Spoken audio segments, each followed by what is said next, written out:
All right. So we've got a few folks on camera and a few folks that are not. Let's give it about another minute or two for some folks to try to call in if they're trying to call in.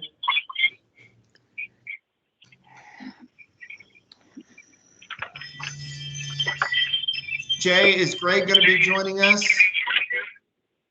Yeah. Oh, hey, Greg. He's here. Yeah. I'm watching and listening. Hey, Barney, you're not driving yet. I rearranged my schedule a little bit, so I'll be on for the All right. first 45 minutes. Thank you. Thank you. We're for folks that are joining in, we're going to go ahead and record the meeting just to go back if there's any notes or references that we need to make. And I'm going to check and make sure there's a few more folks that I guess I heard Connie and I heard Kelly and Mayor Lumpy. Connie, are you with the mayor or with Kelly? I am with the mayor. Okay. Oh, Joe, you made it. Okay. Hey, Joe. And I know I've got Ronnie on the phone also, or Ronnie's, at least he's not up on video. Yes, sir. I expect Mike Smith, he was tentative. So this might be good if he wants to watch a recording. Hopefully we can convert it to YouTube or something and send him a recording because I was hoping he could be here. And then I think we're still waiting for David. Is David Baker on yet?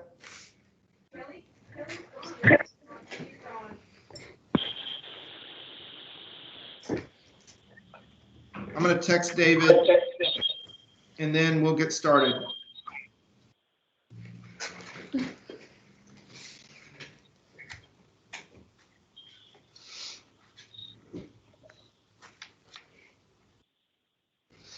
And Nick, real quick, Tim Osteen, one of my colleagues at Aqua Strategies, is also on the call. I forwarded the appointment to him, and he's going to participate in this meeting as well. Great. Oh, here comes David. All right.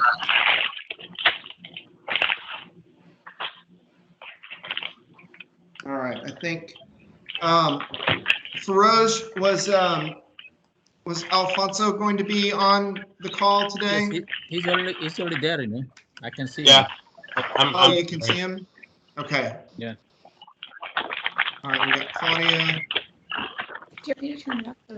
All right. Claudia, can you help us with some notes? I'm recording the meeting also, so we'll try to convert that so folks can watch it if they need to. But I think we'll go ahead and get started now. I think we've got just about everybody on, which is remarkable considering how busy everyone is, but it also is a testament to, I think, how important today could be for the future of Blanco. So we've got the key people to ask the right questions and hopefully provide the right answers. I really want to say how much I appreciate Feroz and Alfonso joining us today with TCEQ, so we can really get those excuse me, get it right from the source. Any information, any questions that are out there, there's still some distance between the task force recommendations and kind of where the city is and Mr. Turk. And then we've got also, I want to thank Jay and Greg Palmer for joining us today to have this discussion, because that is another piece of this puzzle that has to work together to make this all work. So I want to maybe just go around. I want to do quick introductions. So maybe just your name and your affiliation today, so that everybody knows who's on the call, because maybe not everybody knows everybody just yet at this point. I'll call you out and you can say hello, make sure audio sounds good, and let us know your representation. So top of my screen is Tom Turk. Yeah, I'm Tom Turk with Freeland Turk Engineering Group. We are city's engineer for Blanco, and we are the engineer for the wastewater treatment plant permit amendment and revisions. Thank you, Tom. Jay, you and Greg. Jay and Greg Palmer, we are landowners and adjacent neighbors to the wastewater treatment plant and also along the Blanco River. Thank you very much. Barney. Barney Austin with Aqua Strategies. We worked on a report for the task force.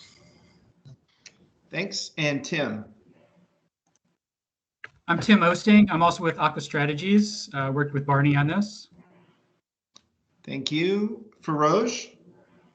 Firoz Bahora, I'm the team leader for municipal permitting team. Thank you. And did you say Alfonso was there? I can't see him on my screen. Yeah. Well, he's in the hiding behind the screen. Oh, I see. Yeah, I'm here. There you are. Jose Alfonso Martinez III. I'm the permit writer that's been working on this permit since the beginning. Thank you for joining us. All right. Claudia, you're next. Claudia Campos. I'm with the Meadow Center, and I'm just here to help Nick keep everything notated. So I'm the record keeper here. She's more than that, guys, but thank you for joining us, Claudia. David Baker. David Baker, Wimberley Valley Watershed Association and Protect Our Blanco. Been working on this for about 4 years, so glad to see this great group come together, and appreciate you guys from TCEQ and Mr. Palmer and Mr. Turk, everybody and Barney, everybody participating, the city manager and staff. I think working together, we're going to be able to solve this issue, I hope. Thank you. And then we're moving to our folks that are off camera. Kelly, you said you were out there? Hi, good afternoon. Kelly Kinsler. I'm here representing the city of Blanco in an administrative capacity. Thank you. Ronnie, I saw you joined us. Yes, sir. Ronnie Rodriguez, City of Blanco. I'm the Public Works Director and have been handling the maintenance. All right. And we got a special friend. You're the guest also. That's Fletcher. All right. Let's see. Joe, I heard you joined in. Yep. This is Joe Day. I'm a board member on Protect Our Blanco. I've been working with David. I'm on the task force and been working on this thing for almost 4 years, and delighted to have everybody at the table today. And I think we're going to get this thing resolved. So I'm excited. Thank you. All right. Thank you, Joe. And it looks like I've got Mayor Lumpy. Hi, I'm Mayor Rachel Lumpy, and I'm excited to be here. All right. And Connie was there with you? I am Connie Barron, City Council member. I am here. Okay. And is there somebody else out there that I'm not seeing on my screen?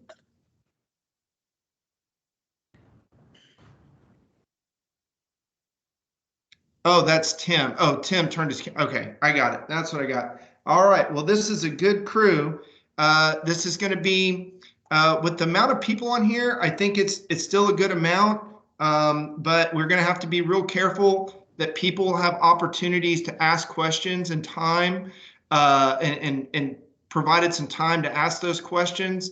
So what I would ask in this meeting, I sent out a little, basically just kind of a run of show document this morning in terms of making sure that we could get some opening remarks out there so Feroz can consider those. Feroz has had a couple of conversations with me, I know with the mayor.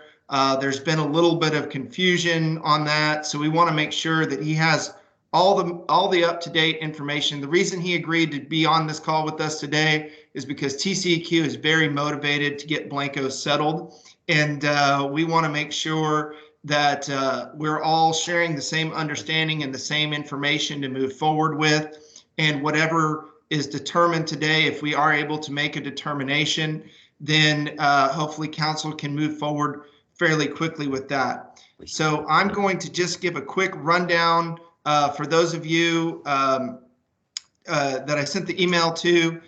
We've got our introductions. I'm going to just give a very brief overview of the task force and our recommendations.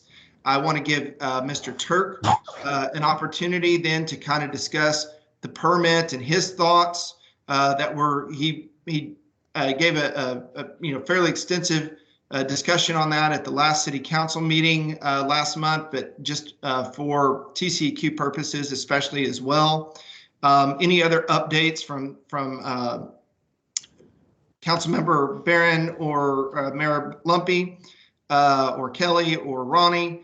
Finally, then next we have a summary of landowner concerns. So that would be an opportunity for Greg and Jay Palmer to discuss their concerns and make sure that they're heard. And then finally, Protect Our Blanco, just any updates or thoughts from Protect Our Blanco at this point. I'll make sure we've got all the same information, and then we'll try to run this to Feroz.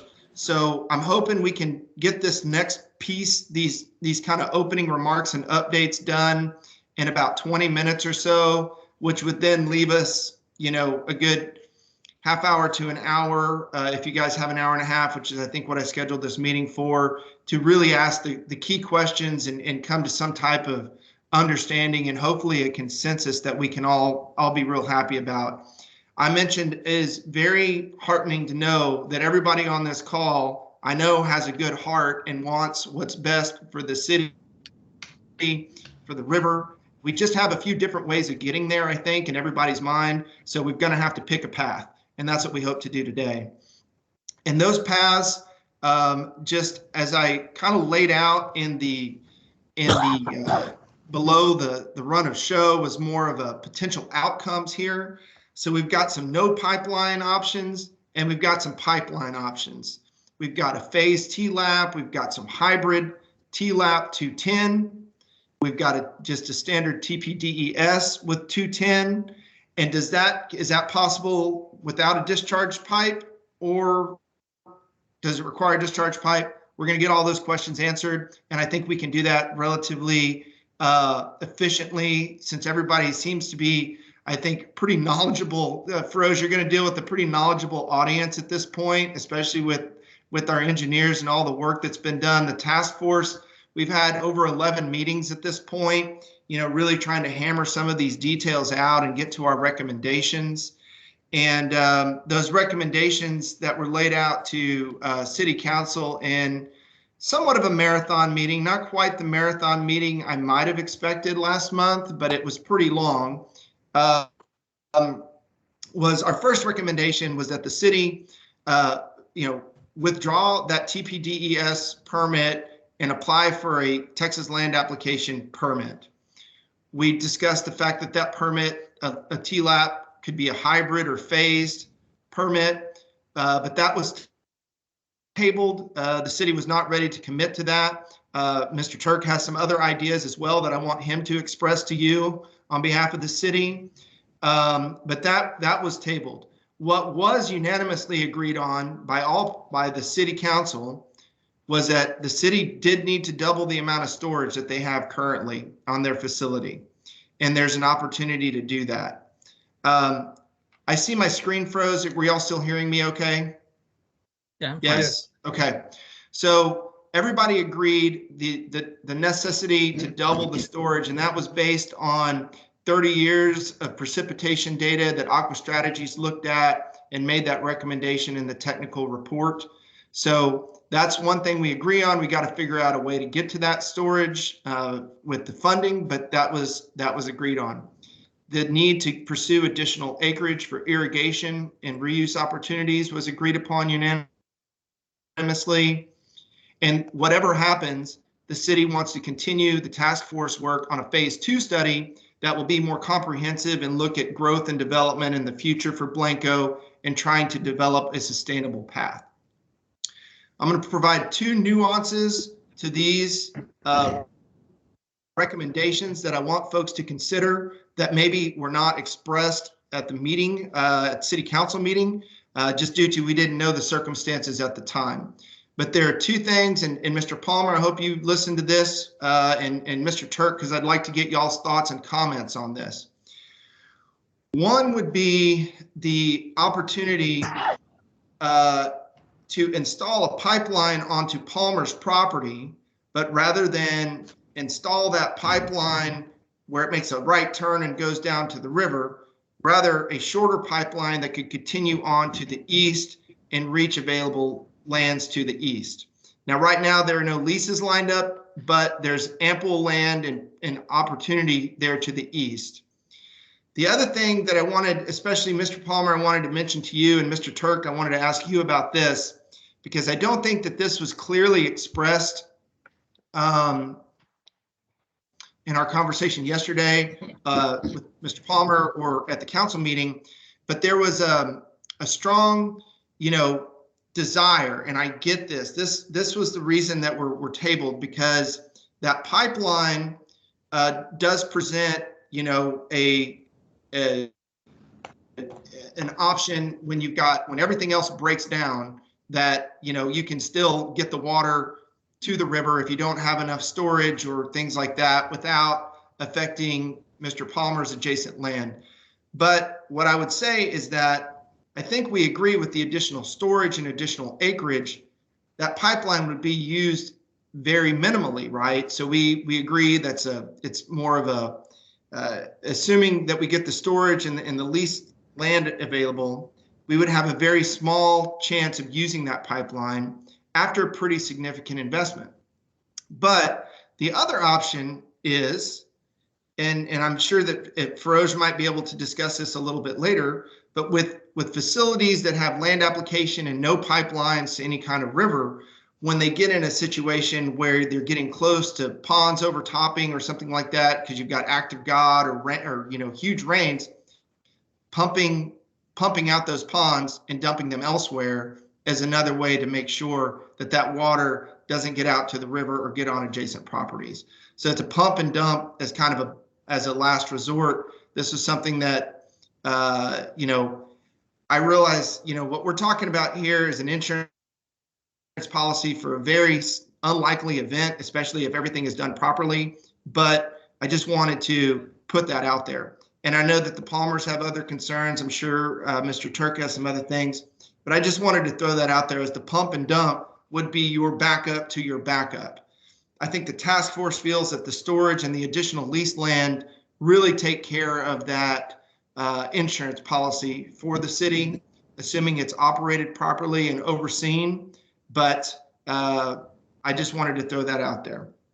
So with that, I want to let Mr. Turk maybe talk about the current permit, where we're at, his thoughts on any of what I said, and then we can move on to other comments from the city. So Tom, if you have a few minutes to give us your thoughts, I'd appreciate it.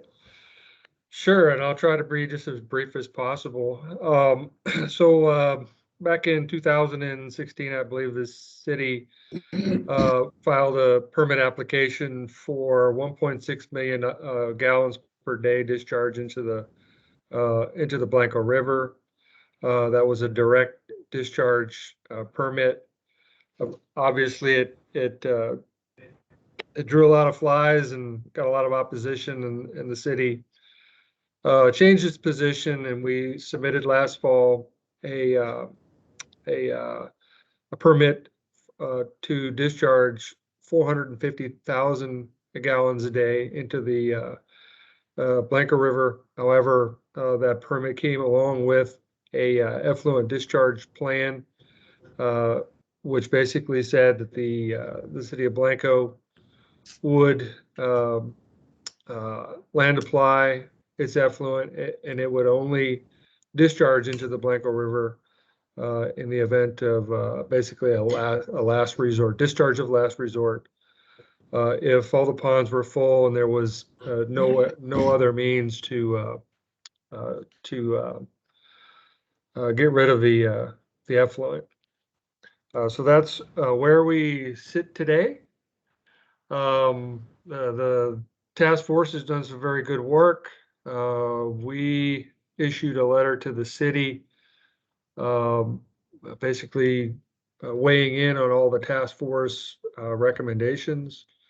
And there were some really good ones that we like. We really like the storage recommendation. That's a great recommendation. I mean, just the more storage you have in your land application system, the better off you're going to be.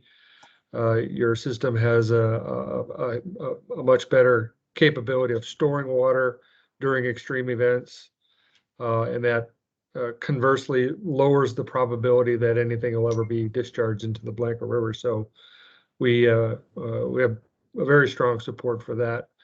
And there were a number of other recommendations that we really liked as well.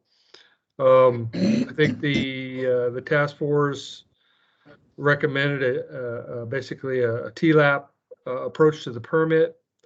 That is a completely viable approach. We don't have any objections to that.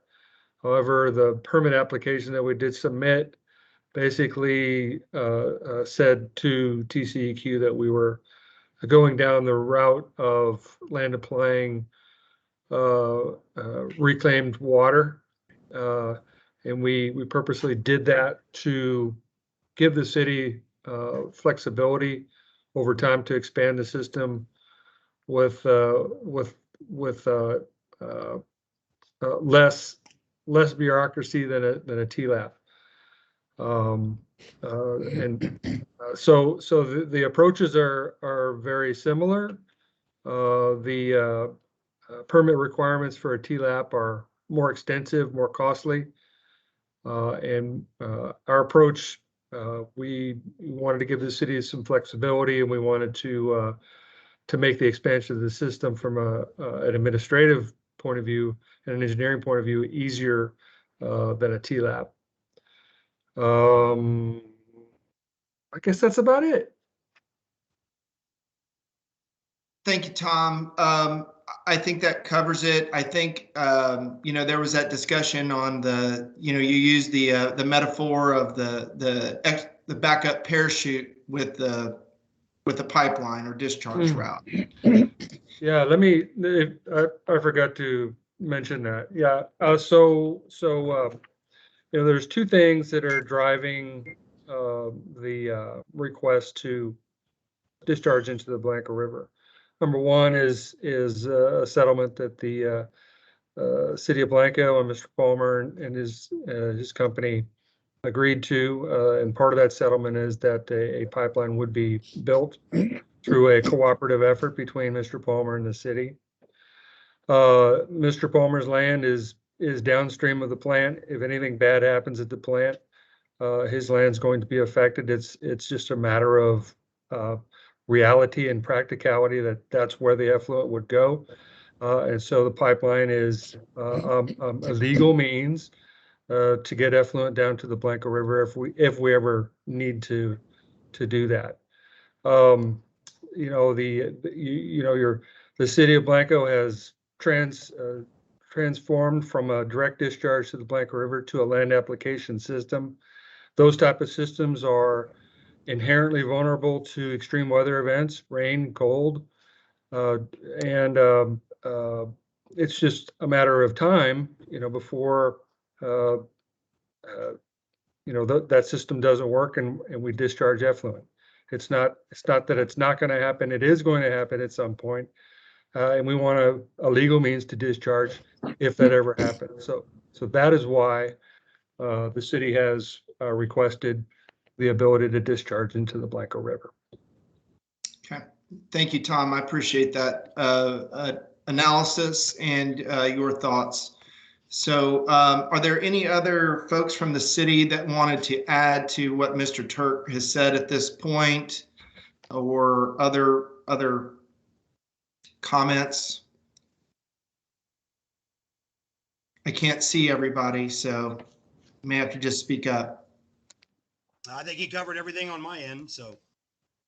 Okay. Okay, well then, I just might add that over the last, correct me if I'm wrong, Ronnie, but for at least the last couple of years, the city has land applied its effluent. I think there may have been some extremely minor discharges, but for the most part, they have land applied their effluent. That was a deliberate approach on the city. They wanted to show their neighbors, they wanted to show the environmentalists, they wanted to show TCEQ that they could operate that plant based on land application. And I got to compliment Ronnie. He's worked very hard to make that happen. He's done a pretty good job. But I think it shows the change in attitude, so to speak, of the city of Blanco over the last couple of years. Yes, sir. Well, I certainly agree with that comment, Tom, especially in terms of the city. When we formed the task force, it was committed to a no discharge solution for the river. So I think everybody agrees that is either unacceptable or, only in extreme circumstances. So I think this is a really good opportunity, especially with your with this right at the top here, with the end of what you said, Tom, to hear from Greg and Jay Palmer about their concerns and what they've experienced. There was maybe certainly some concerns I've heard from them where we're talking about maybe some surface overflow from over application, trying to irrigate and keep those ponds down. So those are concerns where effluent was getting on their property or making its way down to the river, things that need to be addressed. I think everybody agrees with that. How we're going to address that, I think, is for us to ask those questions and decide.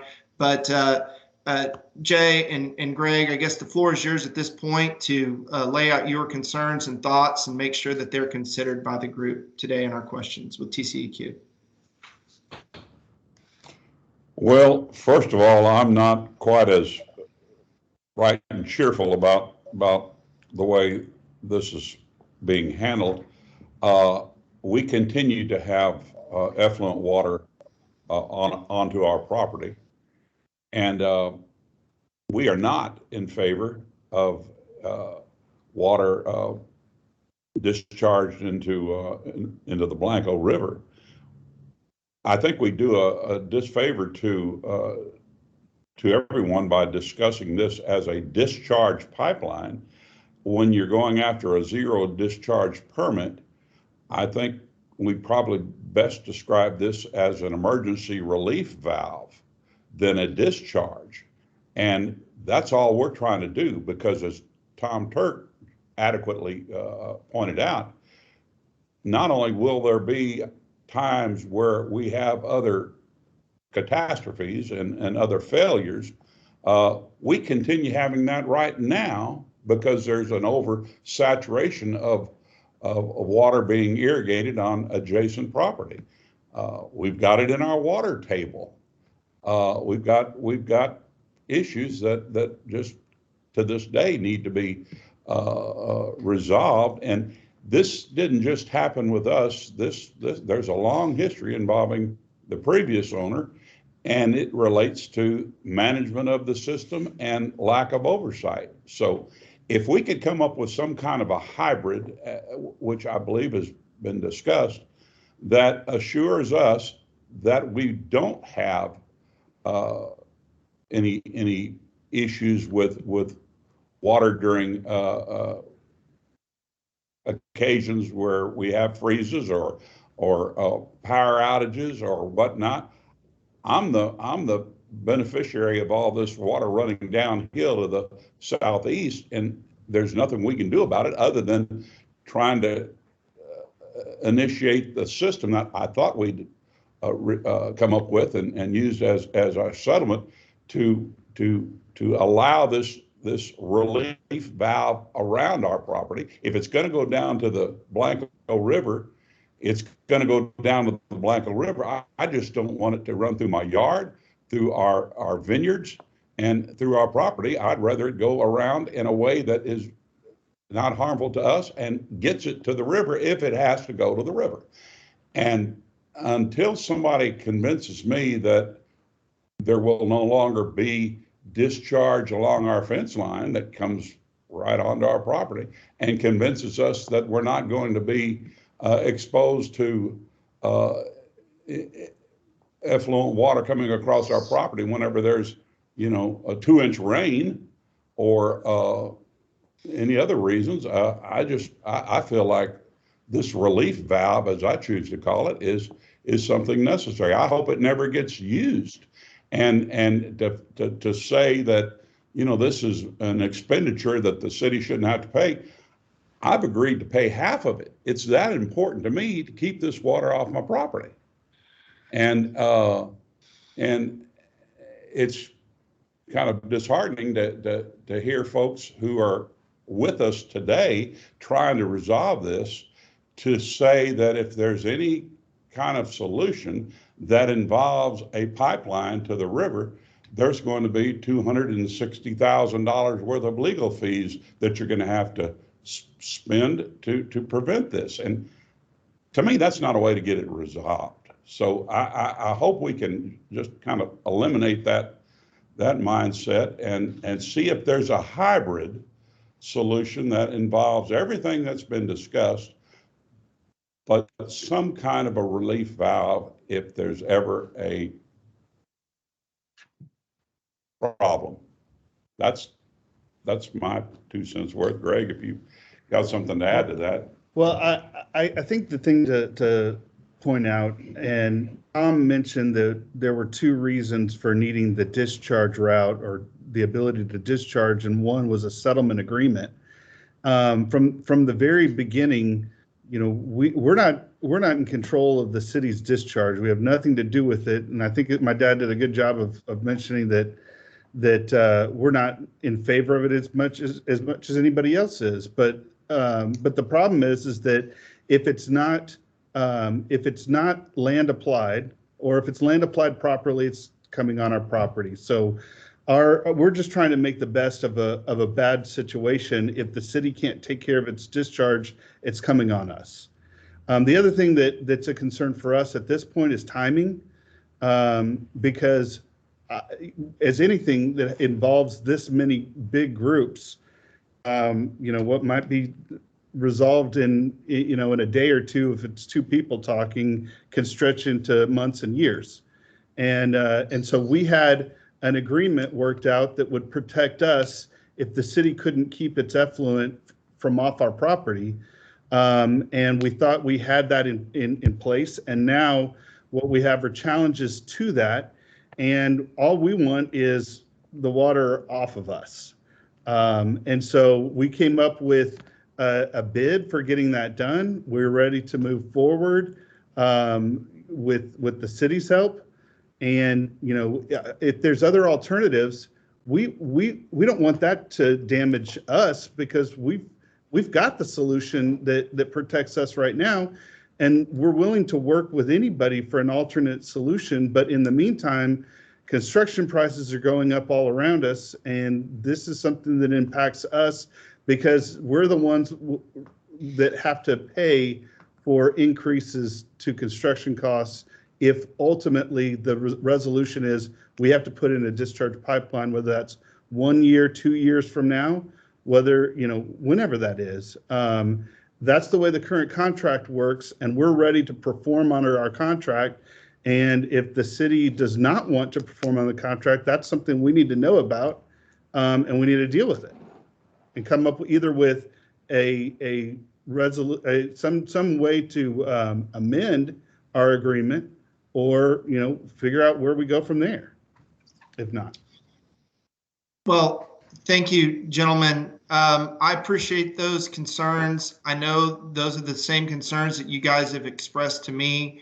I want David to talk about Protect Our Blanco. And David, maybe you could also talk about the other landowners that might be concerned, and the reason that we were really suggesting or trying to avoid any type of discharge route. But before we do that, since we've got Barney and Tim on the call today, I would really like Barney, if you can hear us, if you're available to talk about the analysis that went into the extra storage and lease land and opportunities to protect the Palmer's property while also ensuring, that the city can operate this facility without any types of, permit violations, environmental things. So I'd really love to hear your thoughts after hearing Mr. Turk and Mr. Palmer talk.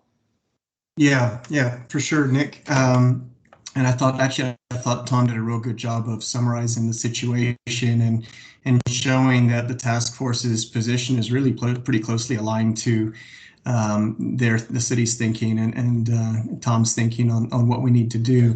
What we did, the basis of our analysis involved figuring out from a water balance perspective how much additional storage and how much additional land you would need to irrigate to avoid ever having to discharge. And when I say ever, we ran 40 years of daily weather data for Blanco through this model to see, even during the more extreme rainfall events like 2015, for example, what would happen to water levels in those ponds and our ability to irrigate during that time. Would we have to discharge during those situations? Interestingly, I forget which year it was. I think it was back in the 80s, but there was a situation that was even more extreme than 2015, which is hard to believe. But regardless, so what we discovered was that by increasing the amount of land available, and Ronnie's done a good job, I think, in talking with some of those adjacent landowners about availability of land for leases, and doubling the storage, we could be in a situation where in a repeat of those past 40 years, there wouldn't have to be a discharge at all. And so when we found that out, and I don't think it's a particularly surprising result, but when we found that out, we talked with the task force members and ultimately made that a recommendation that we wouldn't need to discharge if the city was aggressive in expanding storage and in finding additional land to irrigate. So that was the basic conclusion of our little report. And like I said, I understand the desire for a parachute, so to speak. But I think if you build enough storage and you have enough land available, you should be able to accommodate any of these severe situations. So I think really the discussion is whether you need that emergency relief valve or not. I think to Mr. Palmer's, both Palmer's comments, they have concerns. Those obviously are legitimate concerns. They're living on the property.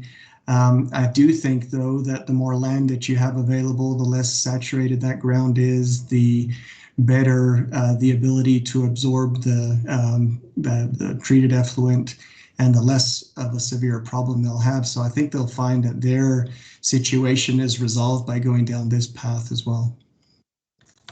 What about that in the tiny instance where, like whatever extreme event that didn't happen in the past 40 years happens? I mean, we're talking about some pretty unique situation, probably some pretty catastrophic type stuff, going to be affecting everyone. And then, while I was, speaking with another person, the ability to pump some of those ponds out and haul it off if you need to also is I mean, it's expensive, but it is an option. Maybe, I would say. I think the challenge will be that you'll need an awful lot of trucks out there to make an impact on those holding ponds. To lower the level down a couple of inches, you're probably talking about dozens and dozens and dozens of trucks. I haven't done the calculation, but I suspect that's the case. Right. Having some other kind of relief valve is certainly worth talking about. But certainly the easiest, the most straightforward from a permitting perspective is to permit that discharge. And I think the question on the table is whether we need that or whether we can make do without that. Okay. Could I ask a question? This is Please. Connie Barron. My question is, because we have a river we can discharge into, and I guess I'm just interested in what cities who don't have a river to consider emergency discharge do for their emergency plan.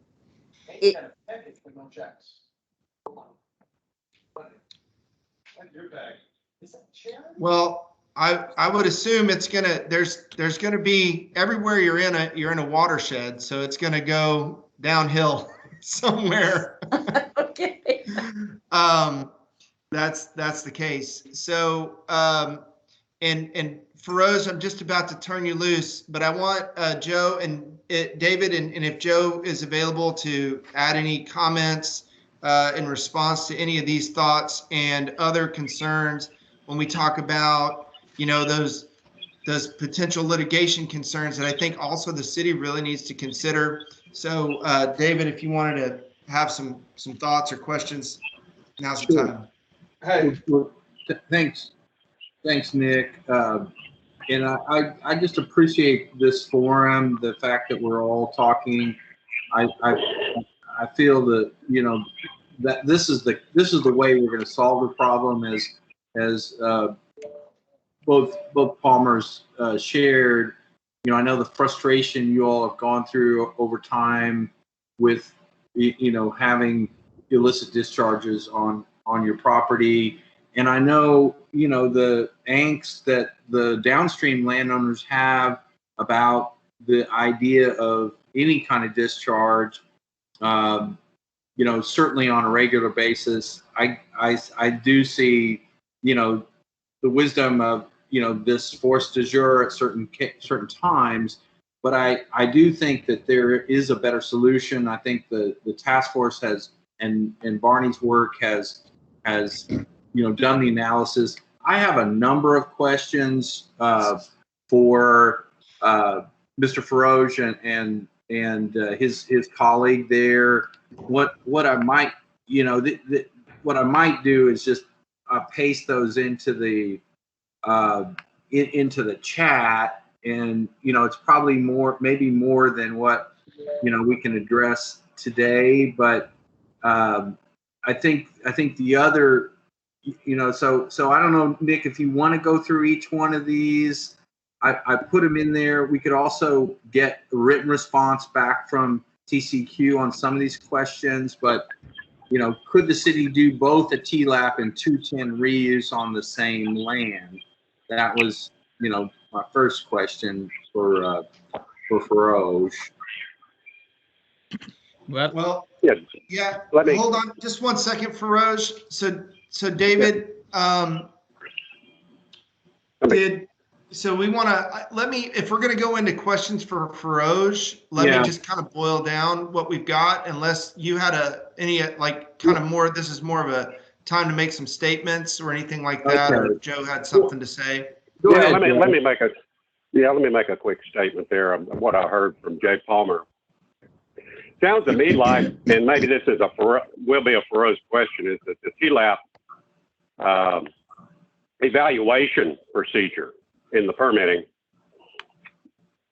is something that's absolutely needed, because this oversight under the existing application is showing that we're having over application onto the land that we're putting it on, and we don't have those TLAP requirements for testing to make sure that you've got the proper land and the proper contaminant levels, et cetera, in place in the testing. So I'm interested to see what exactly those testing requirements are relative to these two different scenarios that we've got laid out here. So I'm kind of interested, because I'm thinking that TLAP might be the way to shore that up and to get it more regulatory, because it needs more regulation, because obviously under its unregulated condition now, it's not working and when it's saturated. So that's what I want to say.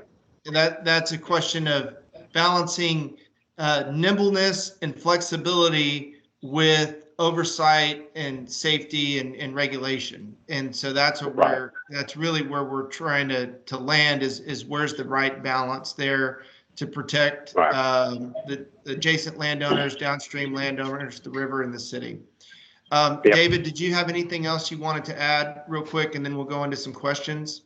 Well, I think, for Mr. Palmer, for the Palmers, it's, having some assurance that their land is not going to be overly saturated.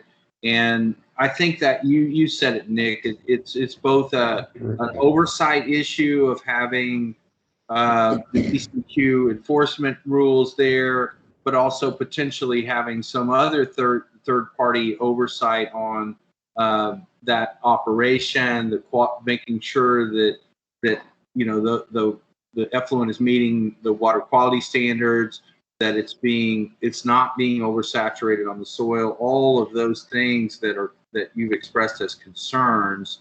And so I did post another question in there regarding, what the TCEQ's role is in those violations.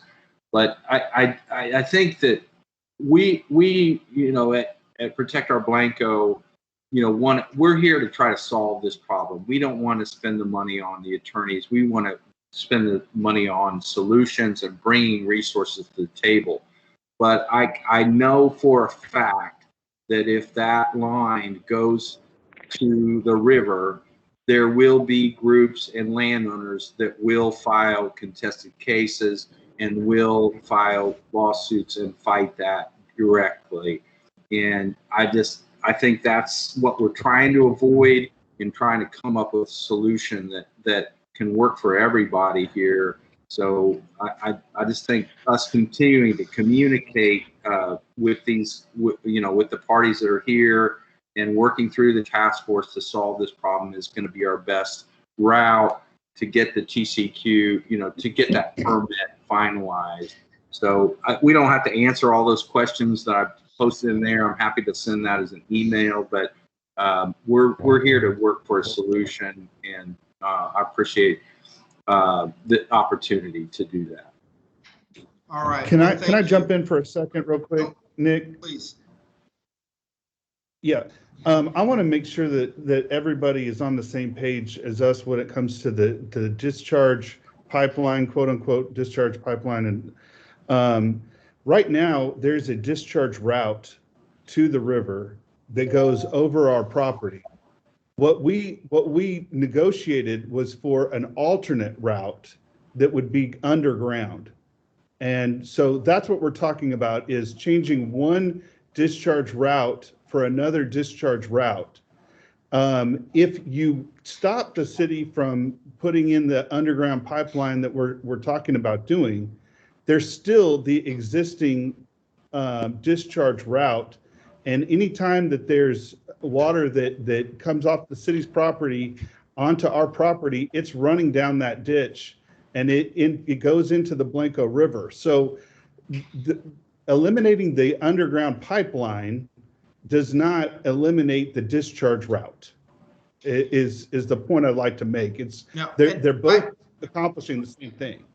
Yeah, I appreciate you clarifying that, Greg. And I think the difference here is whether any water on your property, whether through a pipeline or a ditch, is the route that the city goes or not. So it's the regulatory path. Do we say in extreme circumstances, or whenever the political winds or economic winds blow, we're going to start discharging? And if so, you want to have that pipeline there. But if that pipeline does not exist and no permitting path exists for them to discharge it down that other drainage ditch, then no water should ever get on your property, unless we can do what I would love to see, and that you guys start taking some of that 210 high quality effluent to do some irrigation down in the future, maybe subsurface or something like that. But the idea was that with the TLAP is that water would not enter your property at all unless you had an agreement with the city to use it for irrigation. So I think we understand there's a pathway, a physical pathway, but the question is, do we allow that to be a regulatory pathway as well? Do we say it should never go down that way or not?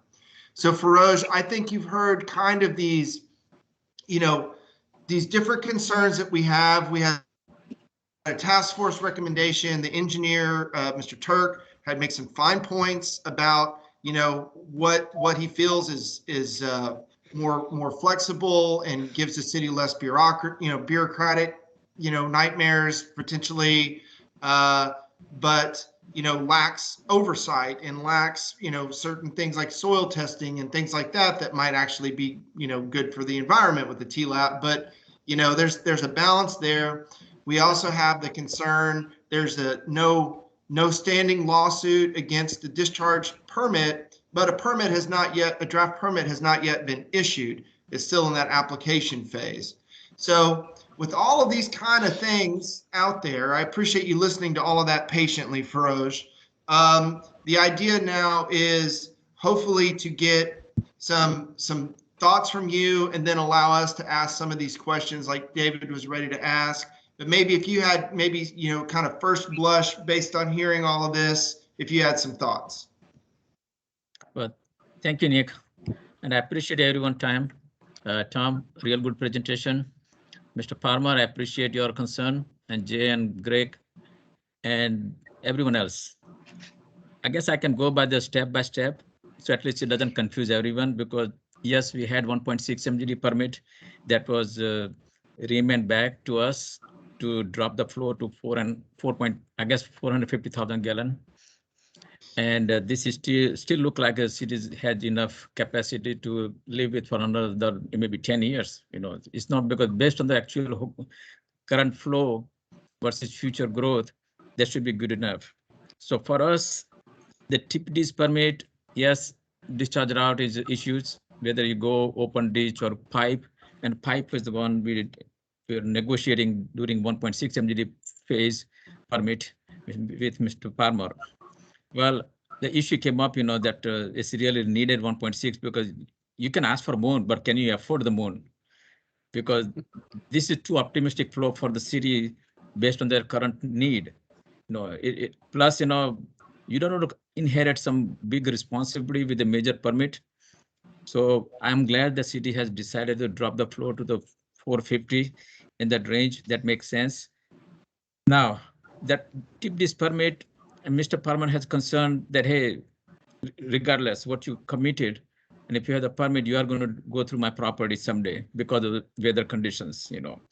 You cannot make enough system big enough to avoid any discharge.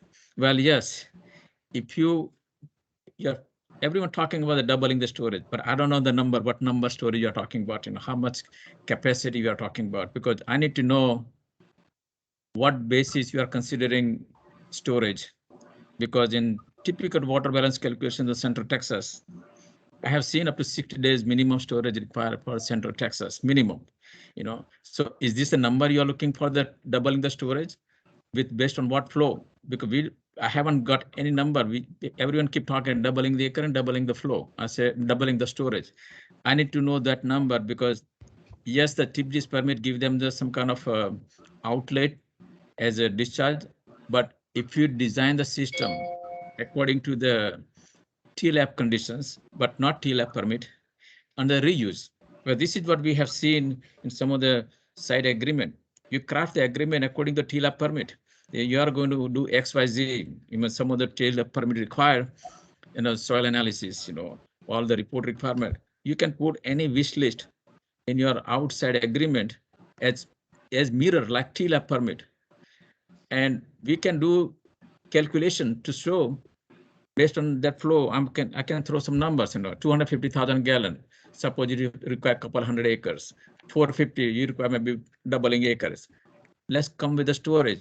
If you have that kind of understanding, you can put in a side agreement and that will help them. But if you go with a 100% zero discharge, just to avoid ever discharging to the Mr. Palmer property, yeah, that could be another avenue we can talk about.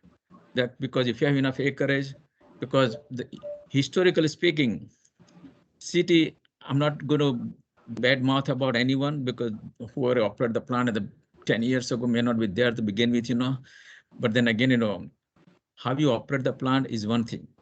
You can design the top of the line system, but we have to make sure the people understand what we are getting into. Because my experience in some of the permits, we have operational issues. So if you have some reliable plant operator, he can operate the plant, he or she. But who is going to operate the irrigation system? who are these responsible people who can make sure that can the task force is a part of the negotiation group. I consider watchdog group, hey, let's work together because we have all had the same intention not to discharge as a part of the agreement. And I think if you come with that kind of agreement, we have seen success story everywhere because I've been here too long, Nick, for this business, I have seen every part of the state. We have come across some side agreement that settled the issue because I hate to feed the attorney. I hope not. Greg, I'm not talking about you, okay? But I'm just, in general, attorney is not going to solve the problem. Your technical people sitting on this table right now is going to help you.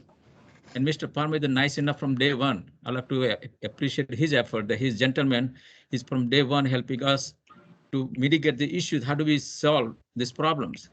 So I think, Nick, I need to know what storage you are talking about, how many acres you are talking about, and what is the current flow city has. Because some of the things we require on the tip dish permit, it can be avoided by more stringent effluent quality requirement, because that's quite challenging effluent quality for the tip dish permit, And if you go with the land application options, suppose, you can reduce the quality. You don't have to come with a high-tech quality requirement because, some of the phosphorus and will help you to grow some grass, You don't want to remove the phosphorus, for the land application pasture land, Now, earlier, I heard that, pump and dump. We don't use the word dump, by the way, Nick, for correction, okay? It's not allowed, okay? So just be careful. Yeah, well, we call pump and haul. No, we can haul. That's what it is. Pump and haul. Yeah, please don't use the in my presence dump word because that could be citation, Duly noted. And I would tell you just real quick, the additional storage volume would be an additional 28 acre feet, 9.2 million gallons, which is basically what the current amount is. So doubling it would go to 56 acre feet. And the suggestion was an additional 100 acres of land for irrigation. How many acres they have right now? Is it 28? Huh? The city of Blanco currently has 27.88 acre feet of storage at the wastewater plant. That's a storage, 27 acre feet. But how many acres land you have, city? The main wastewater treatment plant sits on a 12 acre footprint, which holds 2 of those ponds, and the remaining. No, Ronnie, the irrigation land. Oh gosh, we're like 22 acres right now. That sounds about right.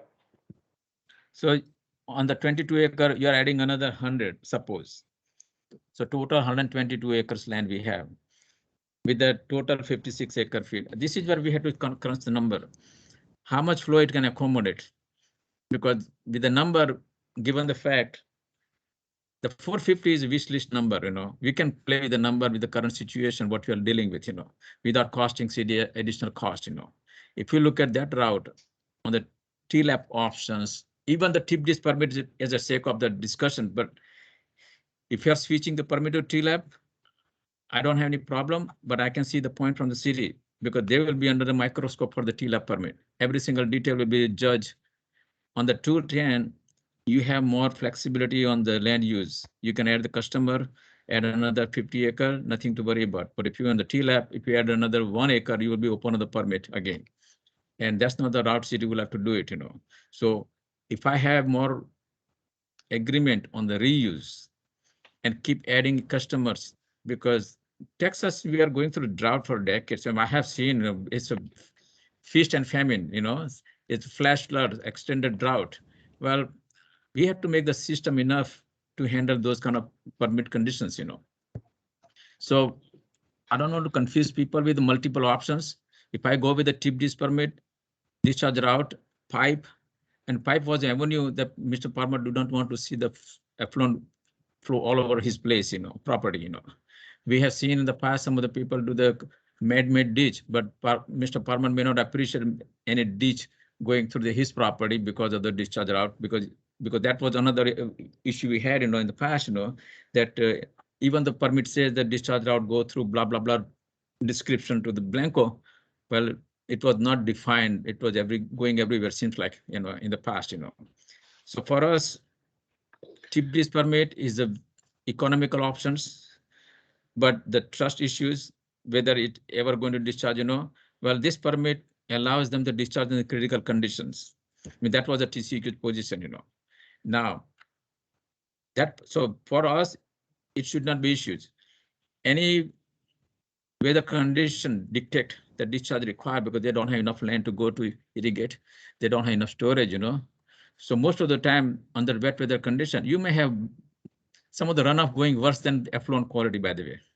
Okay, so you should not be worrying about, what is running off the plant effluent, that effluent will be much better than any runoff, we are looking, because we have seen some of the stormwater runoff from flush quality comes out 2000 BOD, 3000 BOD, and people don't mind walking in this ditch because it's okay. But if I say the Blanco River is at 10 BOD, people are freaking out. Oh my God, this is going to kill us, It's a perception issue we have, that people do not want to see that attachment to the wastewater plant, So for me, I now don't know the number. We have 56 acre, and 122 acres, 52 acre feet storage and 122 acres, who is working? Tom, are you working with some calculation for the storage? Yeah, our the permit revisions, we did a routing study, and we show, as our need to dispose of effluent increases, we add reuse customers, which brings with it storage and land application area. And we do show it, at certain phases, how much in gross area and gross storage we need. Certainly, if we were to plug in the additional acreage that the task force is recommending, we plugged in the additional storage the task force is recommending, that would look an awful lot better than it does in the permit, and obviously significantly reduces the risk of actually discharging and water going into the Blanco River. So we have not done that yet, but it's obvious, that additional storage and additional land application would improve those calculations. And do you know how much flow the city is running right now? City, somewhere around 110, 120,000 gallons a day on average. Ronnie, is that about right? Yes, sir. Yeah, Reg, it's falling about 116,000 gallons a day right now on average. Yeah. So you're right in the middle. Well, if you add this kind of 56 acre feet storage with the additional land, with the current flow, even up to 150,000 gallon day flow, city is 121 day storage. This is much more than double we typically require. So you have ample storage. If you add the doubling the storage, as you explained, that total storage could be 56 acre feet. That could be ample storage in the event there is no need for effluent to be used because of weather conditions. Because most of the surface irrigation is based on the weather condition. So for us, if you have the side agreement with all the conditions. Can somebody mute? I'm sorry, whoever's maybe in your car, you flipped off a mute, unless you wanted to say something. Somebody has an echo, right? Yeah. Okay, anyway. So I think, if you would like to look into a little bit more that how this reuse options with the commitment.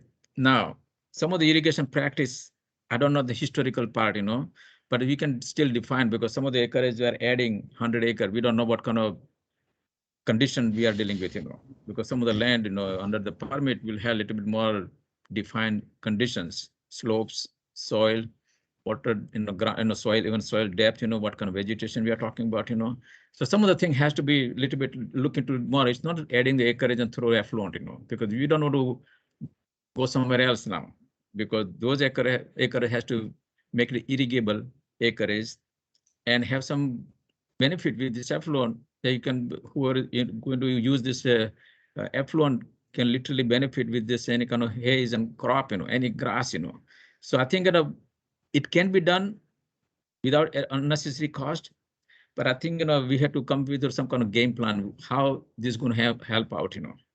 Thank you, Feroz. David has raised his hand. Did you have a question, David, or thought? Yeah.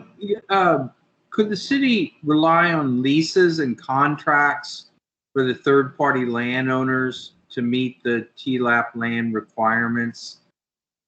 Yes, well, lease has to be longer than life of the permit. Okay. And minimum, my first TLAP permit is a 5 years permit.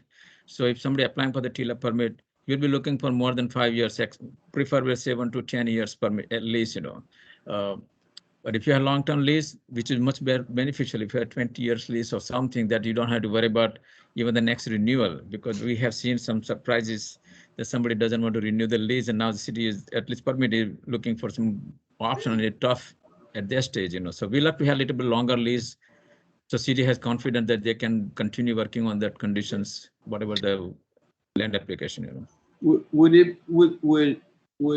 you all allow a landowner to store effluent on their land for later use? And I mean, I kind of put that in this question, kind of, would the leased land have to be connected to the city's TLAP system or under the city's full operational control? Or could the water be delivered and stored on the leased land and applied to the land pursuant to contract with the city, which contains all the TLAP provisions? Now, we are talking two different things now, David. Let me clarify one thing. First, is the city considering that leased land is part of the permit? Because if they have the contract with the neighboring property owner under the reuse, it's a separate. Under reuse, property owner, landowner can have their own lagoon to store effluent for future reuse, or maybe cattle, whatever they're using for, and that has a liner requirement is different than my permit liner requirement. So there is two different things we are talking about. So somebody has to take the ownership. If it is under city permit, we'll be making sure it meets our standards. But if it goes under reuse as a contract with the neighboring property owners, it has its own condition that, hey, you are going to use as needed, because that landowner, subject to comply with the Chapter 210 requirement, he or she is going to use as needed, but that should make over application or discharge illegal outfall. And second, if the pond is constructed, it has to meet the minimum Chapter 210 requirement, because you don't want to create some unnecessary groundwater problem by digging the hole in the ground and let's store. Now you create another issues, So for us, city has to be more careful on even accepting the contract, but has to have some condition to the users, because the producer can be in trouble if the users misuse this effluent and create unnecessary issues, Right. And I imagine you have some examples, or could write a memo with what those conditions would need to be for the city to be able to negotiate with the appropriate landowners?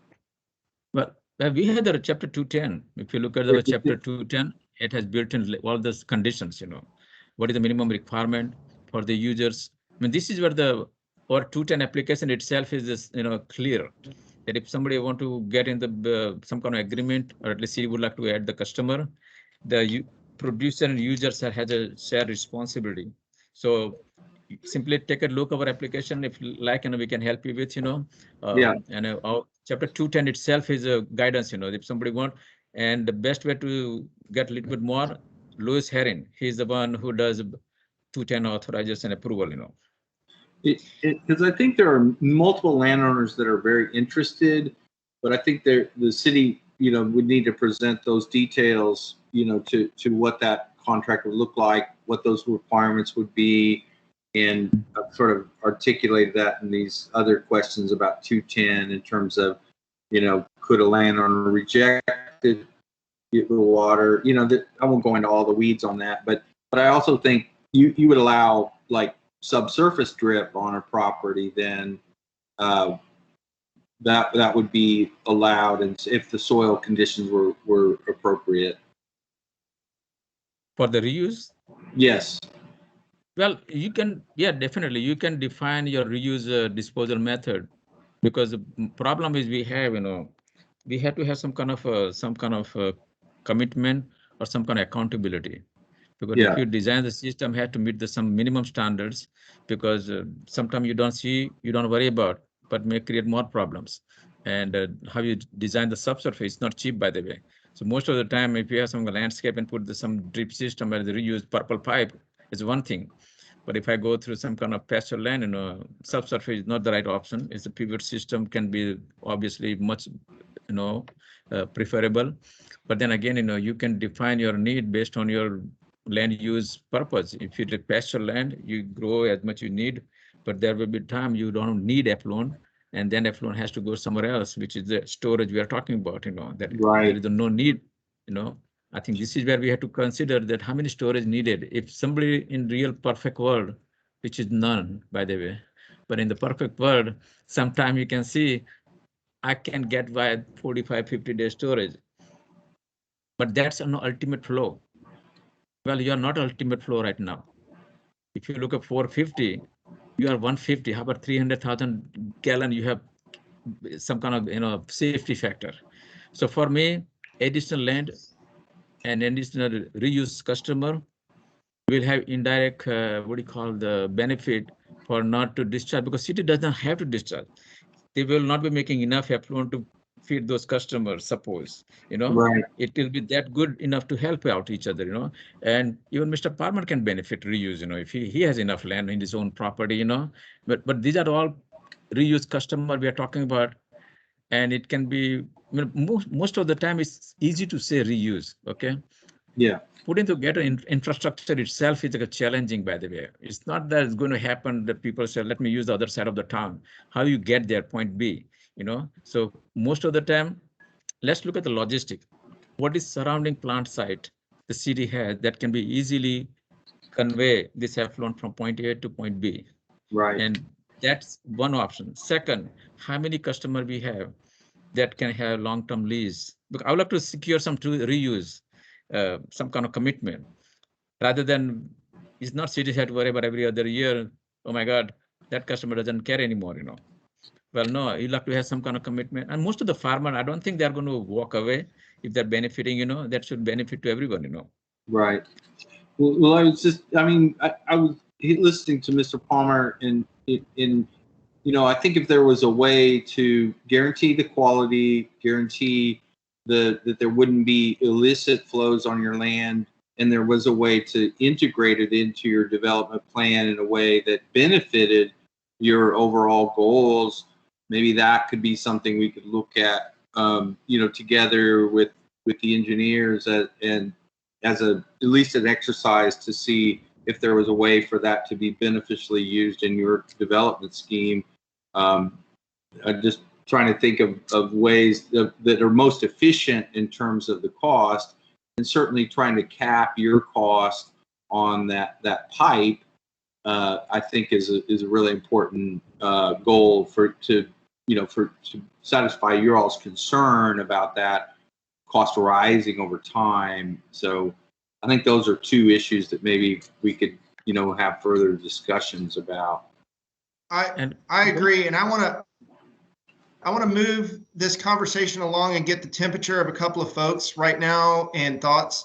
And one thing that I wanted to point out, there was this discussion very recently with Ronnie and a lease agreement, and an adjacent landowner that had invested in irrigation was interested in getting it. The lease language that we saw from Ronnie, it seemed pretty, there was not really any kind of commitment or anything like that. That's something that would probably need to be worked on. And I think there was a suggestion that perhaps the task force or someone could help the city develop a manual for reuse and maybe an appendix for what those leases could look like. And I think that would be a really nice piece for the task force to add, maybe help develop a reuse program for the city to give a guideline. But Ronnie, just wondering what the status is real quick on that lease agreement you were negotiating.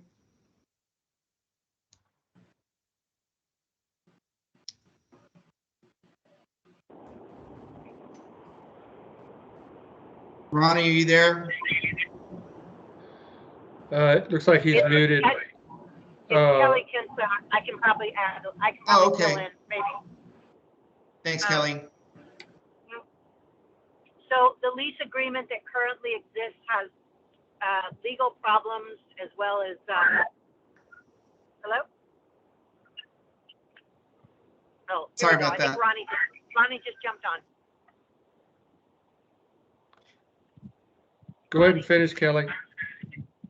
Okay, so yesterday I met with Mr. Turk, of course, the city's contract engineer, and our city attorney, and there's definitely some problems with that lease agreement. And so the attorney is going to be working on that for us. And then Tom and Ronnie have agreed to file a new permit with TCEQ. And Tom, can you talk about that permit? I just know Sure. kind of what we're doing. Yeah, sure. Of course, the city has an existing 210 permit to distribute water to users.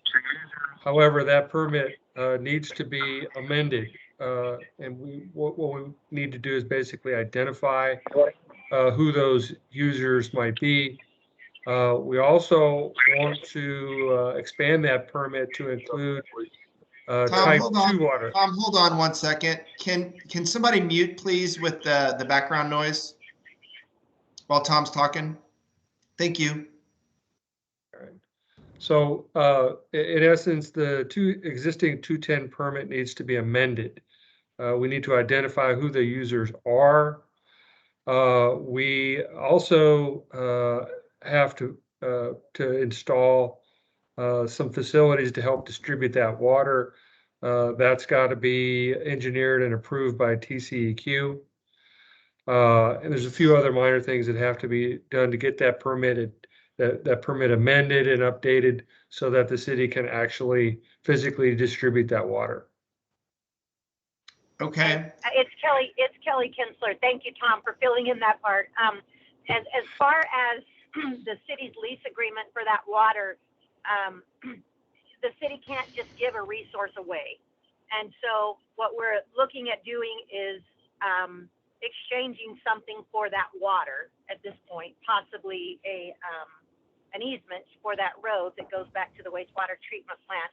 But we will need to develop agreements with anybody that's irrigating or using that water, because we can't just give it to them when we could, technically sell it. And so the city will have to be given something back of value. And whether it's monetary compensation, rights of way, whatever. And as Feroz knows, when we amend that 210 permit and we identify users, we also have to provide the reclamation water contract that goes along with that user. So in essence, the city and the user, we have to basically straighten out an agreement that was made in the early 60s. We got to get a current reclamation water supply contract between the two going. And then we've got to do some updating and amending of the permit to make all this happen. And I really like this effort because it paves the way for future users. Unfortunately, things just aren't in place yet to deliver water to them. And it's frankly mostly administrative and contract and paper stuff. But these are things that we've got to deal with. And we're committed to going down that path, and we're going down that path just as fast as we can. Thank you, Tom. So here's where I appreciate that. Those all sound like wonderful, wonderful steps. And what I'm interested to hear right now is we still have this discussion, and clearly, 210 is going to be in this mix somehow. And what we still have out here is this matzo ball, to me, of where does the city stand on, having a permit that allows, discharge in, some capacity at some extreme weather event versus, eliminating that option because, as David mentioned, Again, it's a threat of litigation. It's not a fact of litigation, but it is, I would say, a pretty significant piece that would, cost quite a bit of money, where folks would rather see that money go toward infrastructure and doing things better. So what I'm interested to hear a little bit is, and this might be from, I'd like to maybe hear from Kelly at this point, or maybe Feroz, on what to do about this. Can we provide a pipeline for the Palmers that make them feel good, that hopefully never gets used, but that is not like, even, you talked about some type of dummy permit with me where you're kind of phasing in a TLAP or something, or 210. I'm not exactly sure, but maybe Kelly could comment first on what her temperature is on this discharge line and situation with the Palmers. Maybe Mr. Palmer, if you want to add anything, and then Feroz, if you could come back in after that. So Kelly or Connie or the Mayor Lumpy, do y'all have any thoughts? Yeah, Nick, I'd like to jump in, because I think I have a couple of questions from Councilmember Smith, since he couldn't be on. And I think what we are still not clear on, I'm sorry to be so thick, but I'm not sure I still understand. If we have a reuse permit, if we do a 210 reuse, is it correct that that 210 reuse permit requires a discharge line, or does it not? Because those were the first conflicting facts that I heard during our meeting. So I just want to make sure that even if we go 210, the 210 reuse, is it an option for us as to whether we would do the discharge line or not? And then the second is, what was the cost if we don't need to do the discharge line? That leaves 210 reuse on the table for us to look at doing it right and doing it properly, and hopefully still getting adequate storage and areas for land use and contracts and reuse. And we could take that matzo ball thing off the table, if you will, except for meeting Jay, your and Greg's concerns. So Feroz, I saw you nodding. So if we have a 210 reuse, does it require a discharge line or no? Just a second, I have to answer one phone call. Just give me a minute, okay? Oh, okay.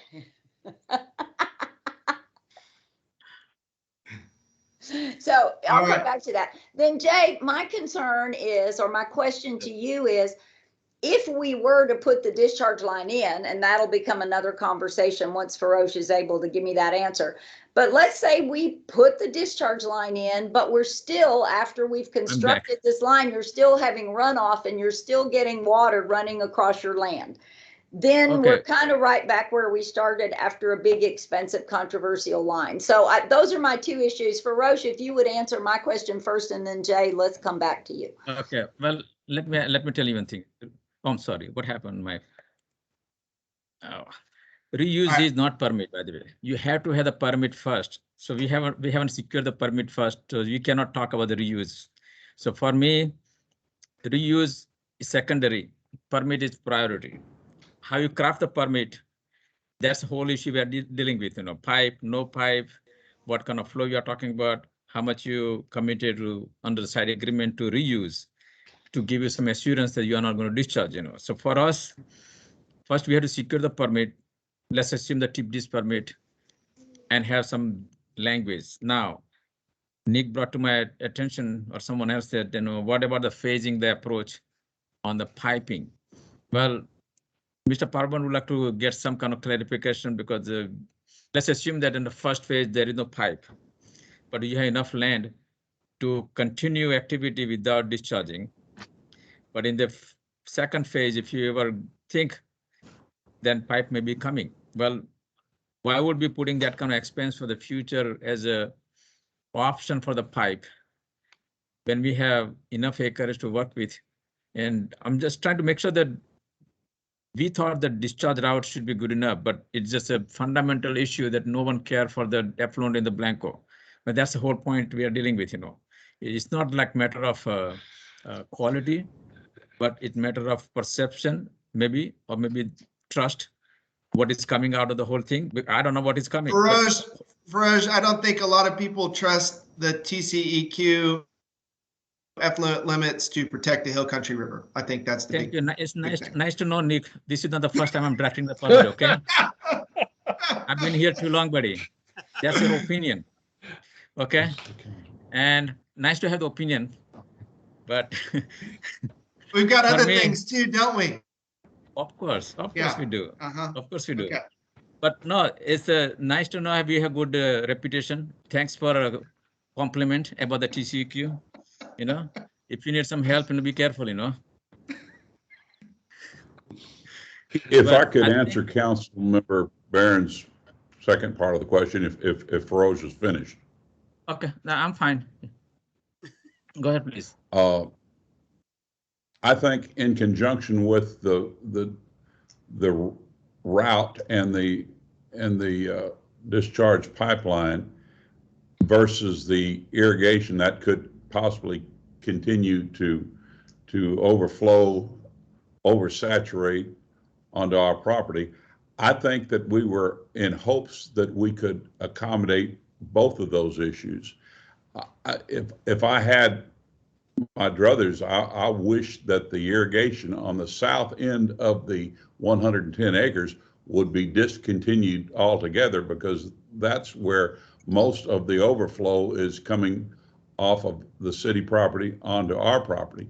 But if we could develop, I'm sure that was Ronnie, if we could develop the catch basin, if you will, in conjunction with that overflow or that route in that pipeline, it could accommodate water and redirect towards that pipeline rather than through the fence onto our property. So, Connie, to answer your question, I would hope that the pipeline would also accommodate the water that the city can't take care of. But again, you don't want that water going through the pipe as a discharge into the Blanco. But unless something was done on the 110 acres or a discontinuance of the irrigation on the 110 acres, I don't know what stops, unless we just build a moat or a levee around that south end of the 110 acres to prevent it from flowing onto the property. But both can be done, in my opinion, at some point in time. I would like to maybe address this issue a little bit more, and maybe a little more pointedly. When Mr. Palmer is getting runoff or overflow of effluent onto his property, that's from, over irrigating or overtopping or discharge of some way, shape, or form. And I think that what we're proposing is this theoretical solution to that, but it's not, it's not realized yet. It's not physical. So it's a lack of, like, do we trust the city and TCEQ and the task force to make sure that these things are operated properly? And I think it really comes down more to operation and trust, and how can we answer that better? Because I mean, it was clear that in the last event, when we've had a lot of rains, we're talking about, again, the city's trying to irrigate that whole system on 22 acres or whatever they have. That's not enough land, and it's not enough storage. And so Ronnie's doing everything he can to not let that water go down the ditch. But the problem is that you got other problems with irrigating on saturated soils and things like that cannot continue. So we've got to answer that. But until we do, the Palmers are not going to see any kind of relief. So we've got to come up with an answer. And it's really, I mean, that's just a function of the integrity of the system and how it's set up and operated. So that has to be satisfied in order to satisfy Mr.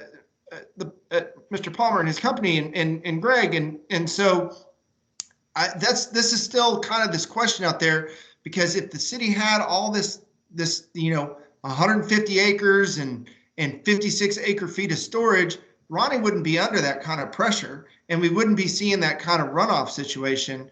But I did want to mention that some of the latest data we've been gathering on the Blanco River through the Clean Rivers program has been seeing some fluctuations in TKN, which is total killed nitrogen in the river, which is definitely an indicator of human nitrogen. So from a wastewater plant.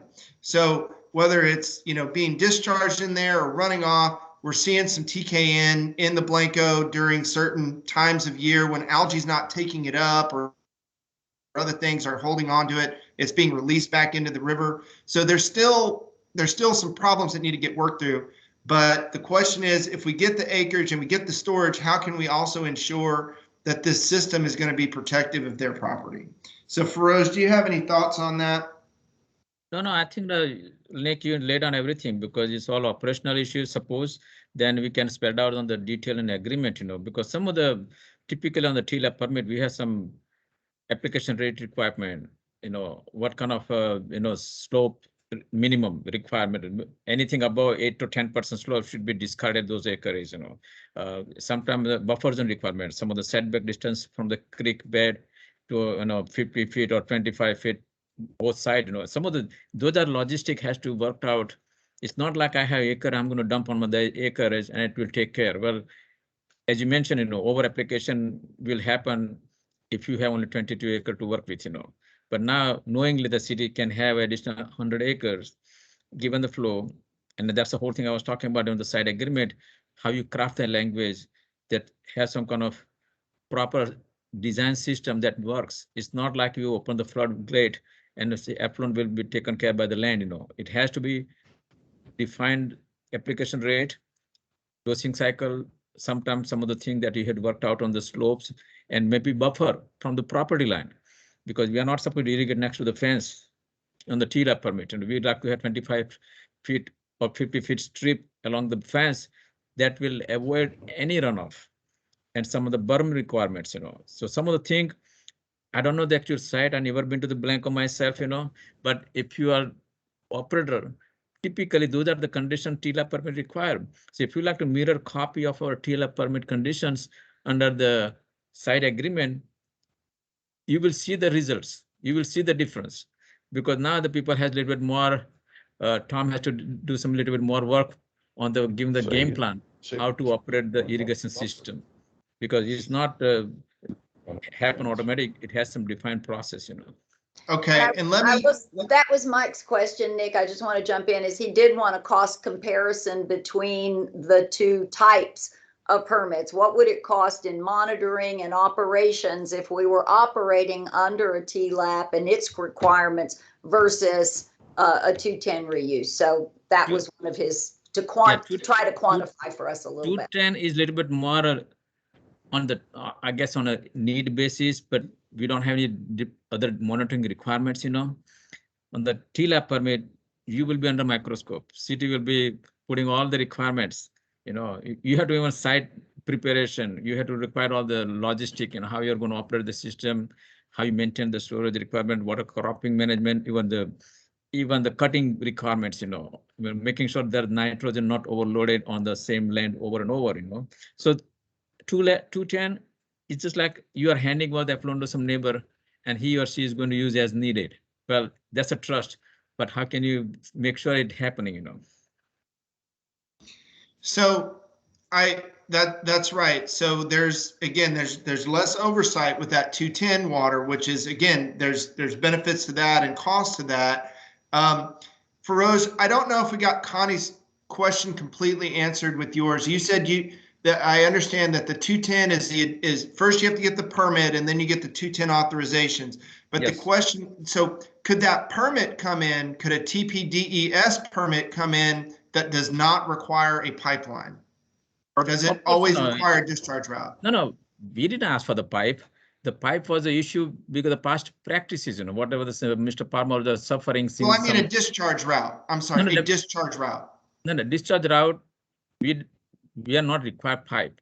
It can be open ditch and creek Yeah, draws. I understand that. So, but it does require a discharge route of some kind, correct? Definitely. You have to That go was to the answer, Connie, to that. Yeah, It does require a discharge route under TPDES. if you have eventually go to the Blanco, you have to have some way to get there.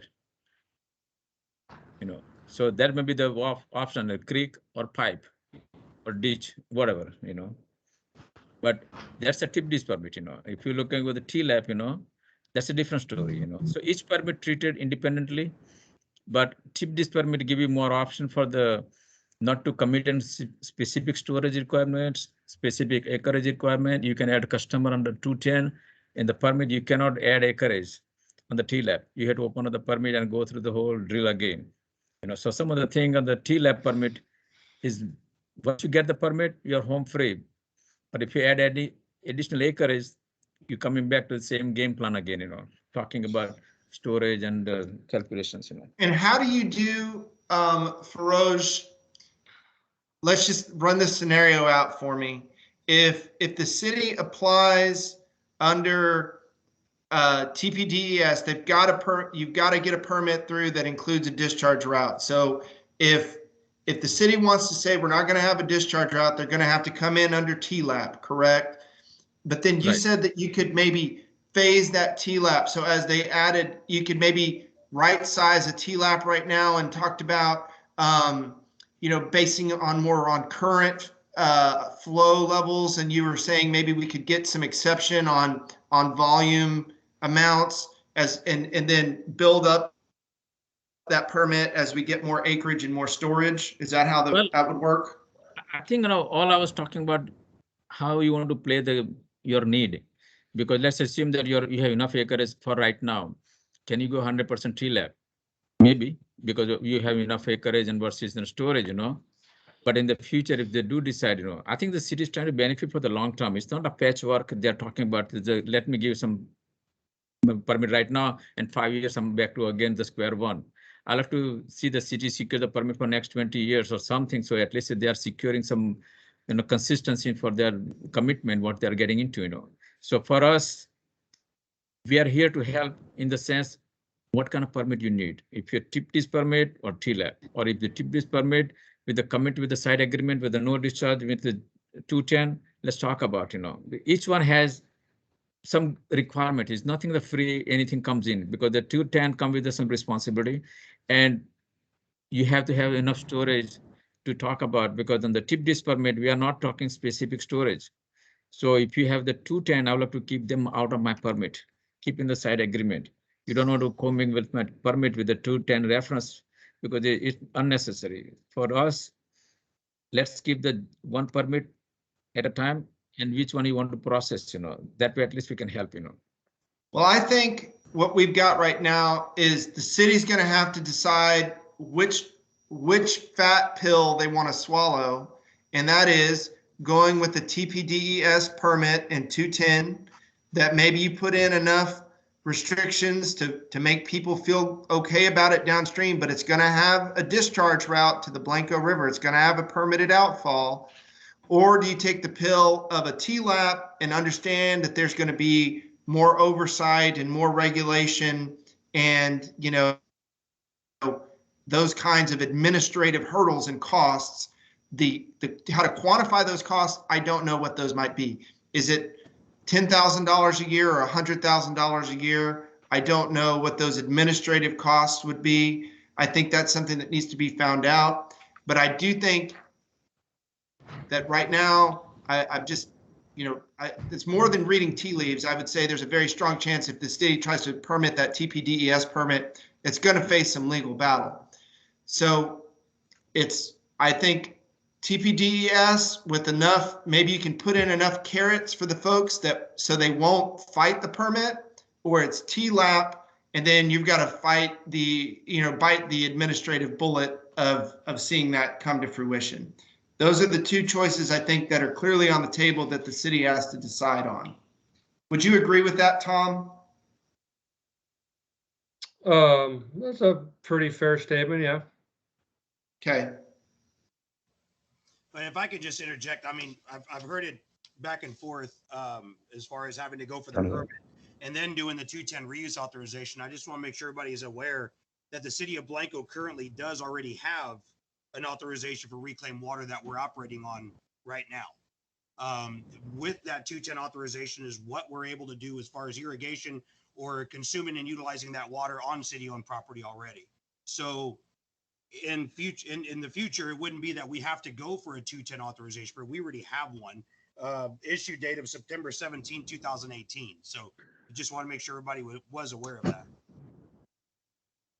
Right. And Ronnie, I'm talking about, I guess, this current permit application and what happens with it and where it goes, because you're not going to be able to operate under that existing permit for much longer. Not the 210, but your existing. Right. You've got to have either a TLAP or a TPDES permit. That's what the process is. So Connie, do you have an idea which pill you think you want to swallow yet?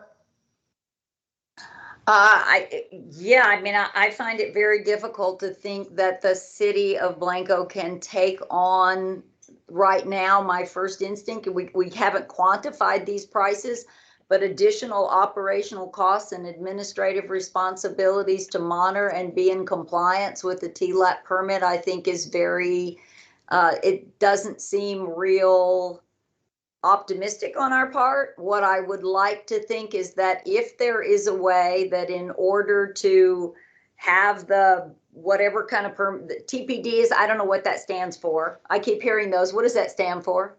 Discharge permit. I'm acronym challenged here on some of these. Yeah, it's a simple term: discharge versus no discharge. TLAP, no discharge. TIP is a discharge permit. So okay, thank you. So on anyway, Connie, on the TIP days, you will have more neighbor to deal with. How about that? You will have more neighbor to send out the Valentine card, you know. So TIP days have more neighbors. Thank you. But what I would like to say is that I understand where Protect Our Blanco, none of us want this to happen, but I also understand the concern that there will be life after me on this council and life after Ronnie and life after lots of people. And so what I would like to see is if there is a way that we do end up with a discharge line, because we need to do that in order to get the easier to handle permit with more flexibility and more ability down the line, and it solves our situation with Greg and Mr. Palmer as well, at least legally. Whether that fixes the water or not, Jay, I don't know. I hope it does.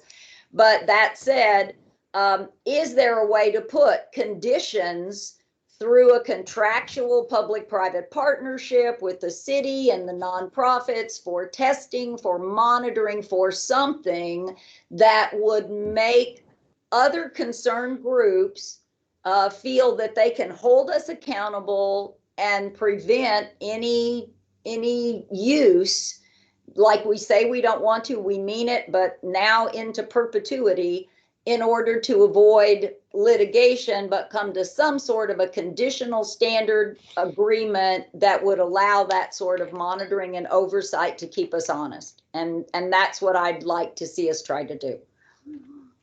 David and Joe, I'd like to hear your thoughts on that. Go ahead, Joe. That's a good question.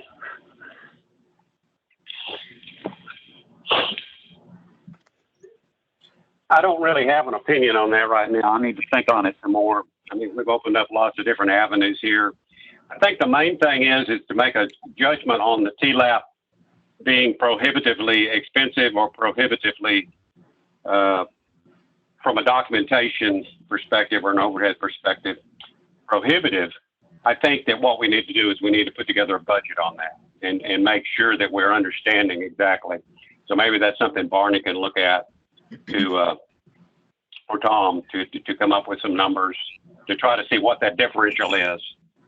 So I think that's the main thing I don't want to say. Nick, can I say something? Please. And Tom can answer, maybe. Typically on the TLAP permit, non-public access land, pasture land, you don't need those high quality requirement, but plant is already there, right, Tom? Yes. What is the capacity? 225,000 gallon? Yes. Do you have any kind of chemical treatment going on for the phosphorus removal? Ronnie might be able to answer that better than I can. With the plant that with the treatment processes that we're utilizing now, we do have alum prioritized in the system, as well as a tertiary filter for phosphorus removal. Now, some of the treatment process you don't have to use, but we already have it.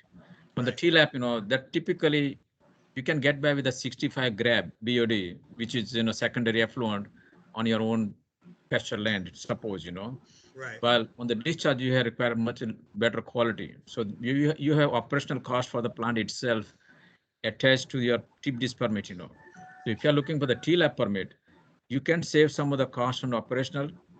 On the TLAP permit, is not the expense we are talking about operational, is the logistic, land, storage. Those are the thing. And if you think you already have that stuff, TLAP is sometimes more practical. I call it idiot-proof project. That once you design and walk away, and this system supposed to work, as long as the sprinkler head is not locked or maybe broken. So for me, TLAP permit, city had TLAP permit, by the way, way back. Before it become TBDs, So I think city has experience, but I think they become issue with the lease land or something that they lost the control. If you secure some long-term lease, I think TLAP may be more viable option for the long term. If you think that TBD is going to give you a headache on the litigation process, and regardless what you see, some people will not buy as a tip discharge permit. Let's compare the cost on the both options, because most of the time our TLAP permit, people don't have real estate acreage available. Maybe cost them fortune on the acreage, on the storage. But if you secure some long-term lease, that saves the money on the acreage. The city doesn't have to own, but they can have the lease, and that farmer can have the part of the negotiation. It can benefit to the affluent. So TLAP permit, I'm not saying that expensive, but for the capital cost, yes, it is expensive, because no one has that kind of extra storage, because it costs money and additional land. On the tip dish, you have operational cost. Your tip dish permit are not cheap either. Tip dish permit has more potential for any hiccup, suppose. On the TLAP, you will have more storage to work with. So you won't see that kind of non-compliance issues, enforcement issues. You don't have to mess with my enforcement coordinator. By the way, they have the job to do, by the way. I'm the nice guy, okay? So, yes. Yeah. We want to be So talking to Feroz, not to the other folks at TCEQ. Yeah, because I will keep them off your back, by the way, city, if I can. Provided you have to help me, So for me, I think it will be a win-win situation if you put the dollar amount, and we can help you, by the way, Tom and Nick, if you have to sit down on some crunching number, say what is the TLAP permit cost. I would like to put some number, because I don't want to put the city on blind side and some commitment and ended up getting more expense, because I don't have any business wasting anyone's money, period. We have enough expertise on this screen right now. I'm seeing with a good heart, we can put some good number to put together, see whether we can help you with selecting the option, because city need to know what they're getting into. It's not like somebody's going to put some good word and city can pay the price later on. No, I would like to have that kind of thing up front. I would like to have some kind of discussion off the record. By the way, my permit is stalled right now. I don't know what the hell I'm supposed to do with my permit. It's sitting on my desk in my Alfonso. So my management breathing on my neck. Can you move? I said, no. Mayor said, hold on. Now Mayor said, move on. I can move on. And Nick said, no, hold on. I said, what the hell I'm supposed to do? I'm just stuck right now, So for me, if we can sooner be better, we talk about these options. Let's put the realistic dollar amount. That will give you a little bit more breathing room for the city to even consider, because it's not that TLAP is expensive, but I would like to see what the TBD is cost also. TBD is not cheap either. I like to see what number you're dealing with. Yeah. Thank you. That's really desperately what we need to help us, because we can want to do the right thing, but what we want to do and what we can afford and are capable of doing are not always the same things. Thank you. I think what Feroz said right there, the last 5 minutes, is probably the most important of this call. So I appreciate everybody sticking around through this. I had a feeling it would kind of take a while to get to kind of that kind of statement. But what I'm feeling right now, and I'm going to throw this out there and see what everybody thinks, is that Mr. Palmer probably needs some reassurance on his costs. And, if the city's willing to, work on giving him a cap on his based on a current construction estimate, to take just the time to do an analysis on TPDES versus TLAP, discharge versus no discharge, then I think that would give the last bit of information that folks like Mike and Martin and others not in this call, the ability to understand. The question is going to be who's going to do that. I think that certainly POB has pledged some money to support phase 2. We could fund Aqua Strategies to look at that, but that could also be something that the city wants Mr. Turk to do. But I think that the recommendation I would see coming from Feroz and from this information here is that it'd be really nice to find out what it's truly going to cost the city in terms of capital cost and administrative cost on both options, a little more refined number that we can make a good decision based on cost. And I think you have to consider that litigation cost of discharge as well. So considering those two, I think is where the answer is going to be. And Connie or Mayor Lumpy, how does that sound to y'all? I think it sounds great. I just, we got to get it done, and the faster the better. I think Jay and Greg agree. And poor Feroz, who's battling with what permit am I doing and what are you guys doing? But we want to make a decision. This has gone on way too long, but it seems like we have inherited a whole lot of issues we're dealing with around water, wastewater, and I'd love to put something to bed. I think everyone feels the same way. We want to make a good decision, but a good decision that is going to be good for our neighbors, the Palmers, good for the river and the downriver people, but it also has to be good for our citizens and our fiscal bottom line. And so we need all the information we can get and advice and guidance from wonderful people like Feroz, knowledgeable folks to help us out with that. So thank you all very, very much. So Tom, you have weekend to work with, right? What's that? You have weekend to work. This weekend enough for you to give answer? For Tom. Come on, Tom. David, did you have something to say? I'm just curious, Ms. Palmer, does this sound like a reasonable direction for you all? Are you all comfortable with this approach of doing this cost comparison and in exploring how we could cap your cost? I guess those are two questions. That was my suggestion in the very beginning. If y'all want to explore other ideas, I'm fine with that, but costs are going up, and that's the only thing I want to lock in on. Yeah. Because our agreement. This is Kelly Kinsler. I just want to agree. This is exactly what Mr. Palmer has represented to me from the day I walked in. So. Okay. Kelly, is there That's Is good. there a way that the city could do that to lock in Mr. Palmer's cost at a certain amount? Yeah. Is that okay? Yeah, absolutely. We can do that. That's Yeah, fantastic. I mean, obviously the council, I'm not a policymaker, but there is a means. Yeah, that's what I to mean. Make that happen. Yeah. Yes, Yeah. absolutely. Mhm. Yeah, I think from POB's perspective, this is fantastic outcome of this meeting. This is exactly what we've thought all along we needed to do so that intelligent decision could be made. I really Right. appreciate you bringing us all together, Nick, and it was just a great meeting, really, really great outcome. And we're here to help.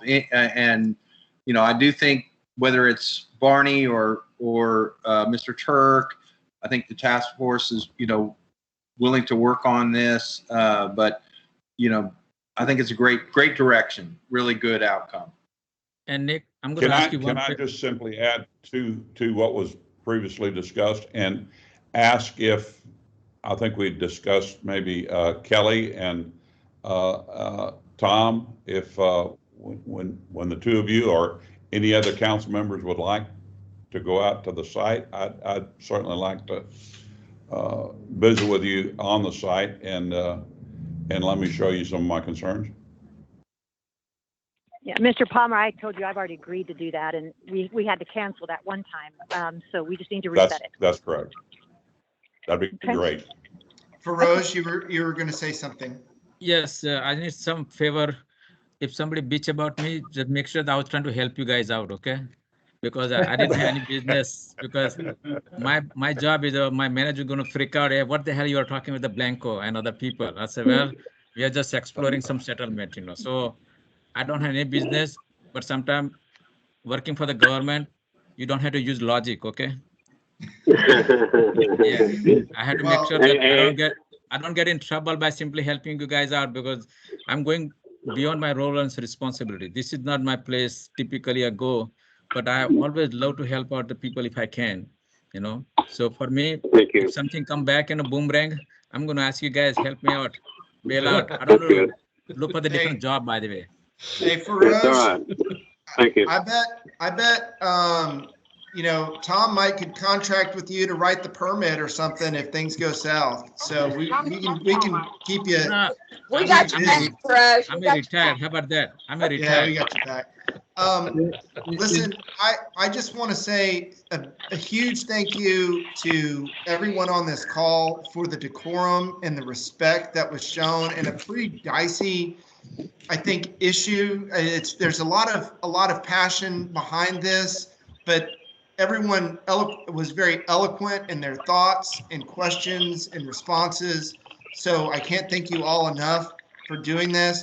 I think we have a clear next step, and that is to consider capping Mr. Palmer's cost and to assign that cost comparison of TLAP and discharge, and then present that as soon as possible to the council for that final decision on which route to go.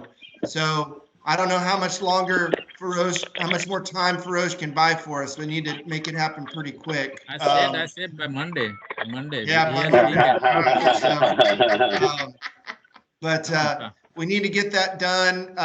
And the other thing I would commit to is a meeting with the task force and others about developing a whether it's discharge or no discharge, a reuse guide and manual along with some landowner agreements and things like that for the city to present to the city to have as a resource moving forward. So I think those are all real good outcomes. We can move forward. I think Tom is going to need some direction from the city on who y'all want to do this analysis and how it's done. I know that the task force would at least love to have input in the numbers and opportunity to opine and review. But I'm open to either option. I think whether we do it as a task force or it's commissioned to Mr. Turk. What I would suggest is that we kind of have just a kickoff meeting and nail down some methodology between us. But I think if you have the resources to do the legwork, that might be better for us. But either way. Well, hopefully we could cooperate in that and make sure your eyes are on the numbers and our eyes are on the numbers with Barney and work that out. So that'd be fine with me. David, one last comment. I want to wrap it up. I'm just going to say to Mr. Palmer, you know, I'd be happy to, you know, if you were open to it, to, see going on that tour or seeing a tour, and if there's a way, you know, that our engineers could work at least explore some options for how we might integrate, some clean effluent on that site. I'd certainly be open to doing that if you were open to giving us a tour at some point. Well, let me resolve my issues that I have with the city right now pertaining to our existing settlement agreement and just try to see how that works out, and then we'll go from there. That sounds good. All right. Thank you everyone so much. It is 3:59 in the PM. I'm going to end the recording. If anybody would like access to this, I should have it available. We'll see if we can get that wrapped up this afternoon to pass out tomorrow. So, Feroz, again, thank you so much. Mr. Palmer, thank you. Tom, Barney, Tim, thank you for joining us, everyone, and have a great rest of your afternoon. All right, y'all You take too. care. Bye-bye. Thank you. Thank Thank you. you, everybody. Bye-bye.